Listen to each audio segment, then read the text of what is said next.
Greetings, everyone that is still on the track of learning the newest features of Adobe 26. 2026 is version 27, which has some amazing new features. I want to start off with one feature that is kind of hidden. Therefore, uh, without a video such as mine or others that are providing information, you may miss out on this feature, especially photographers or people that are using photos in developing thumbnails or graphics, so forth, and you want the sharpness that you don't have. This is a photo that I took and didn't really recognize the issues of how soft it is in some places. Now, in this case, what I wanted to do is um, I want to keep to some degree the softness in areas such as the cheek and but the hair I would really like some more sharpness and sharper eyes. The eyes look quite sharp, but they're not as sharp as they can be. So I'm going to bring this back to the original photo so you can see what's not clear. I'm bringing it in.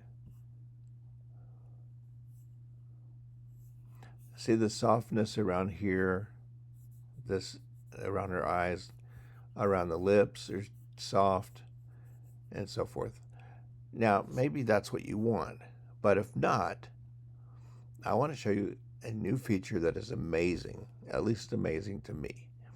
And that is the feature of changing your image by what they call upscaling. And when you upscale, you have two options, and I'm going to show both. So, first, let's go to your image. You go up here to the top. This kind of is what makes it hidden, and that is that it's listed within a location you may not think of, and that it's under generative upscale. All of these that I've recently posted, including this one, has to do with the generative AI process. So let's click the generative upscale, and it gives you the option to upscale it to double size. And some of the other aspects are Topaz Gigapixel and Topaz Bloom. Okay, I am back now, and I apologize for that break that we had between the session prior to this one, but now I'm going to pick up where we left off. We've got the details in her eyelashes, we've got the details in her lips. So, as I promised, now I want to show you how to go into changing her face to a painting. I have a command or prompt that says make the woman appear a as a painted picture, painted image. I should say make the photo,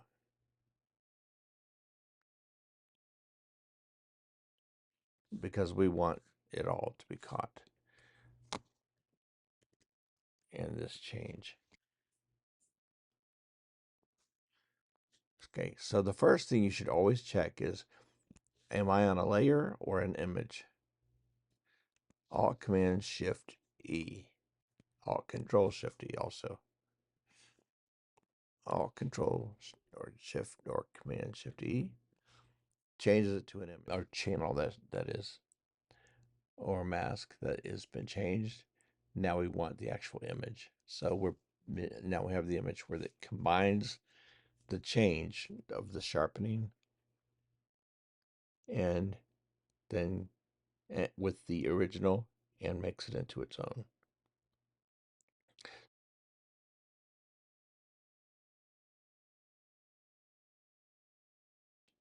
So now let's go to the painting, the prompt. and generate. Now, watch the image.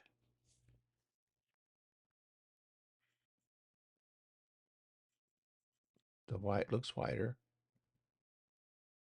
And as we click away,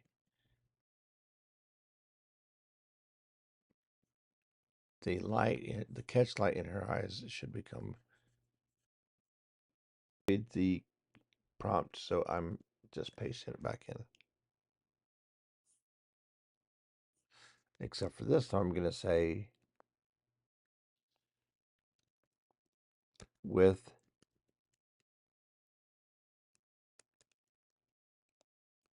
tanned skin. That is because she is a Latino and that's her natural look, and I want to keep the natural look. Again, watch the face. Um,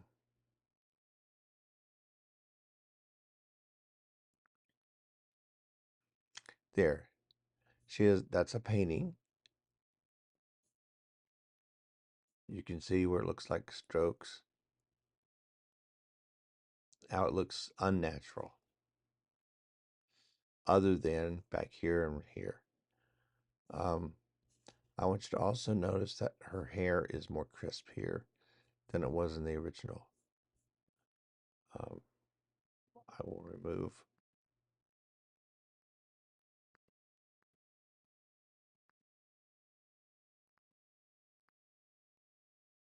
these and show you the difference. Her hair is darker and a bit softer there. Now it's detailed. Now, if you are wanting to do something beyond and say, well, okay, now that I have it as an image that's a painting, her sweater doesn't look as much as a painting to me. That's my perception. You can continue to do the Alt Command Shift E and then do it again, apply it again and again and again. Or you can say, I don't like this one, so generate again.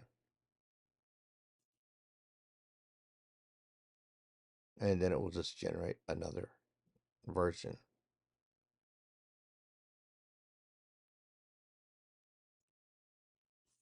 There. Now her skin is darker even on this one.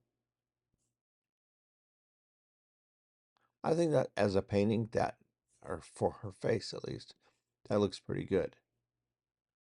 Um, and you can say, well, I want her to have glasses. What kind of glasses do you want? So I selected the whole thing, or just her, I mean. And then, because it said select, if you have two people in a picture, it'll say select the person. If you have five, it'll say select, it'll offer all images as a drop down and say select the one you want to change, and you can pick the individual and change one at a time. Especially if you have a group picture and there's just one, it's just not. Let's say they were looking away. You can rotate their head, like how I want her to sit, or uh, I want her head to be less tilted and with glasses. Um, Control A, so I can say um, make the woman's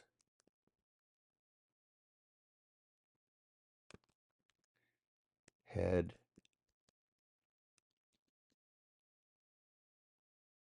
upright, comma, add.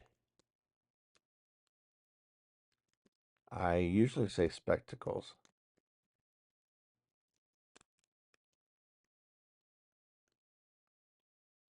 Oh, and in this case, let's say wireframed.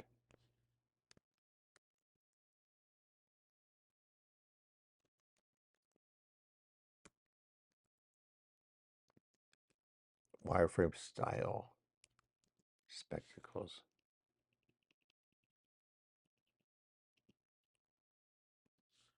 And I do that because that's what I've seen before, and it's always worked. This may be the one time that I say always and it doesn't, but let's hope not.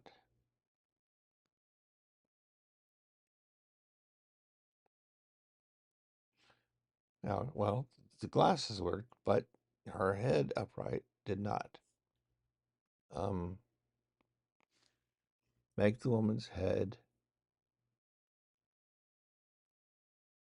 less tilted.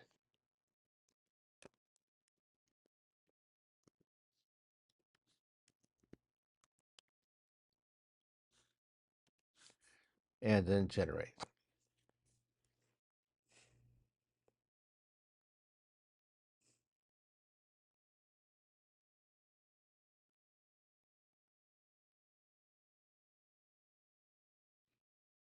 Nope, didn't work.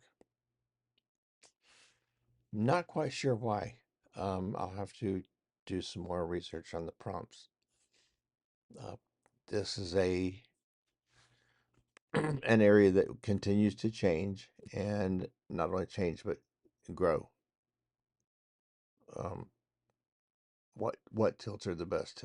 What prompts are the best prompts for what, and so forth. Um, I tried some the other day, and that were listed as excellent on Adobe's site, and I ended up getting pictures of people that I'd never seen before. So sometimes you have to detail them out yourself, and it gives advice on that. However, the best place to find advice is on YouTube. Um, I've never found something that gives specific information strictly on prompts, but usually they're built into the conversation where they're talking about the new things that come along with the 27th version of Photoshop, which is also called Photoshop 2026. So I hope you enjoy this and try things out. Excuse me. I assure you, you will enjoy it, and um, find some photos that you have that may be aged um, and too small for, at least in your opinion, and use the upscale option under images. It's hard to find some of the new things that are in this version because they are scattered under filter, images, edit, and some of them are just right here, and you don't know everything that's going to happen here. In fact, I could have used Firefly 3 2024 version, and everything may have worked fine, or the Flux Context Pro, which is conversational, and it's the highest res. However, Gemini now, as it's if it's working alone, is not as good as it is when it's working within Photoshop. Is absolutely amazing. It usually does everything I want. Um, so this is for now, and I hope you enjoy it, have fun, and please take time to give me a like, pass any comments of what you would like to see. And in addition to that, please um, subscribe so that you won't miss any. I've been doing enough videos that it is very easy to miss unless you intentionally come back, and then you will be able to look through the many that I've been uploading. Thank you and take care.